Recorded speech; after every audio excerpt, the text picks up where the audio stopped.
I sat at the end of the table. The Christmas turkey was being carved. My sister Olivia tapped her glass. "Attention, everyone," she smiled. "I have a special announcement.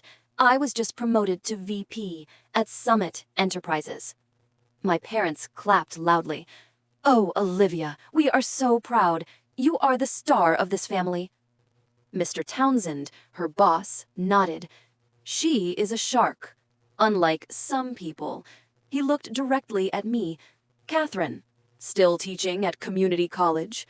"Yes," I said quietly. "It pays the bills." They all laughed, a cruel, pitying laugh. "Well, don't worry," Mom said.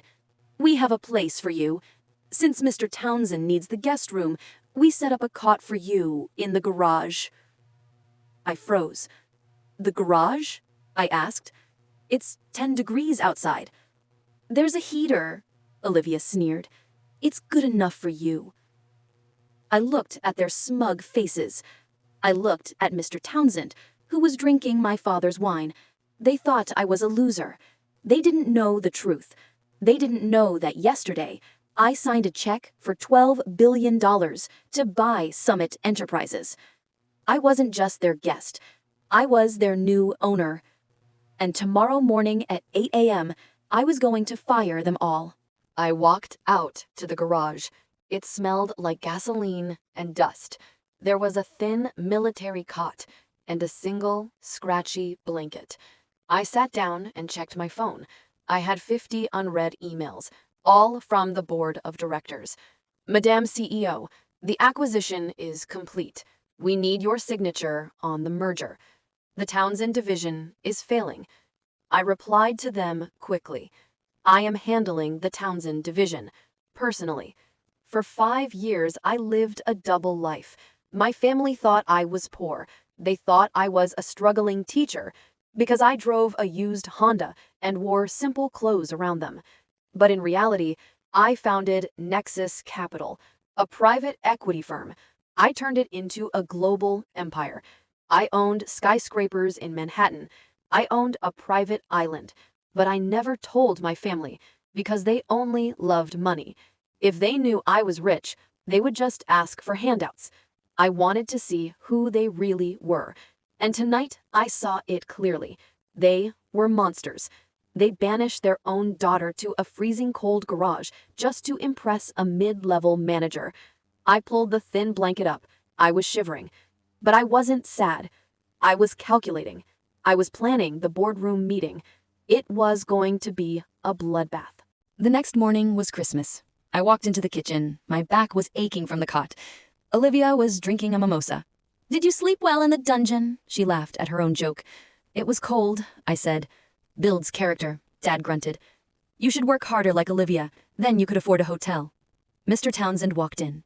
He looked stressed. "Sorry, folks, I have to work. The new CEO called a meeting." "On Christmas Day?" Olivia asked. "Who does she think she is?" "Apparently, she is a tyrant," Townsend said. "Nobody has ever seen her face. She runs the company by email. They say she is a recluse. Probably some ugly trust fund baby." I sipped my coffee silently. "Maybe she is just focused," I said. Townsend sneered at me. "What would you know about focus? You teach remedial English. This is high-stakes business, honey. This woman holds my career in her hands. If I don't impress her today, the merger could fail." I hid a smile behind my mug. "I am sure you will impress her," I said. "She sees everything. She knows exactly who is working and who is drinking wine at noon." Townsend looked nervous for a second, but then he dismissed me. "Stick to braiding papers, sweetheart. Leave the business to the adults." I checked my watch. It was 7:30 a.m. "I have to go," I said. "Where?" Mom asked. "To work." I lied. "On Christmas?" Olivia mocked.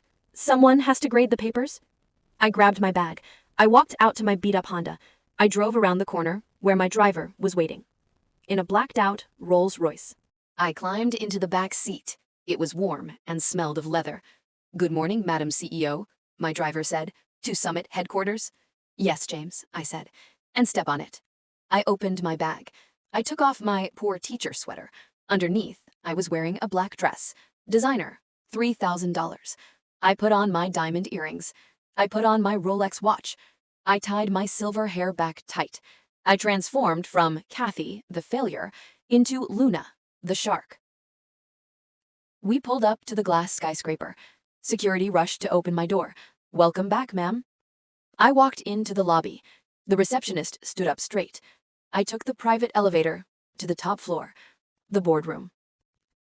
I sat at the head of the table. The view of the city was breathtaking. I checked the time. 7:59 a.m. The elevator doors opened.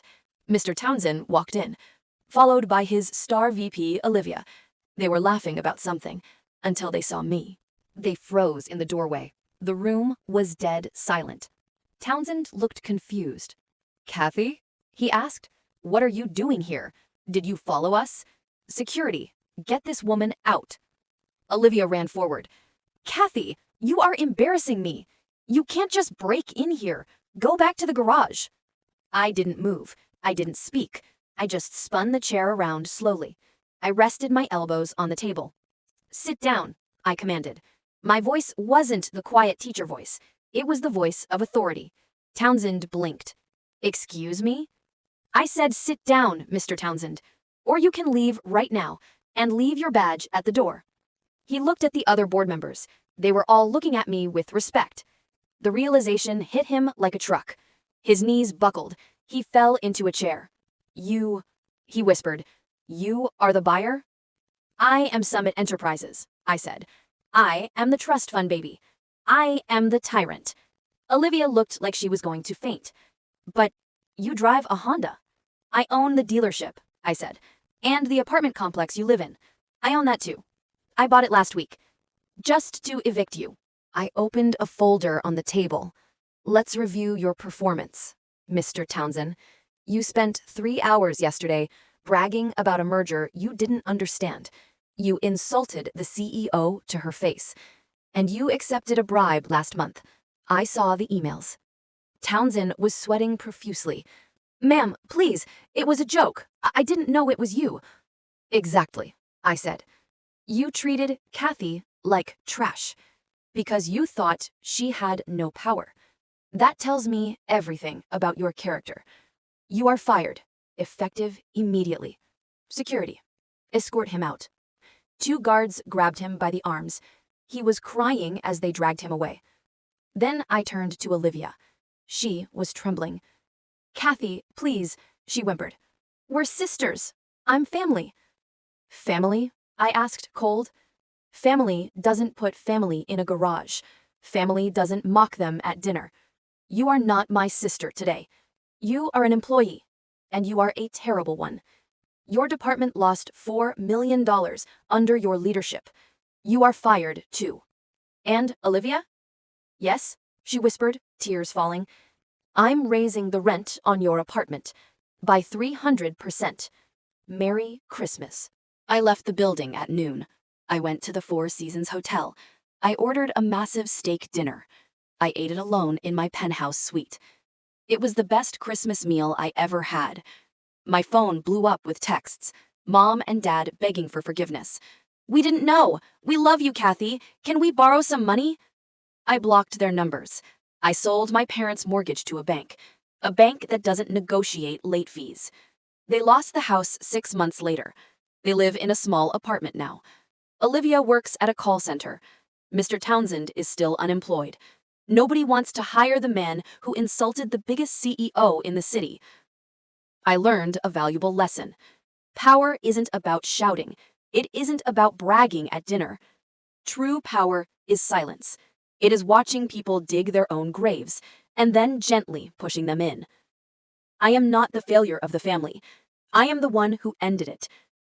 But my work wasn't done yet. I visited my other estate the next day. I found a young nanny crying. Her family was broke for Christmas. The head maid refused to pay her, so I fired the maid immediately, and I gave the nanny a check. Click the video on screen now to see how I saved her Christmas.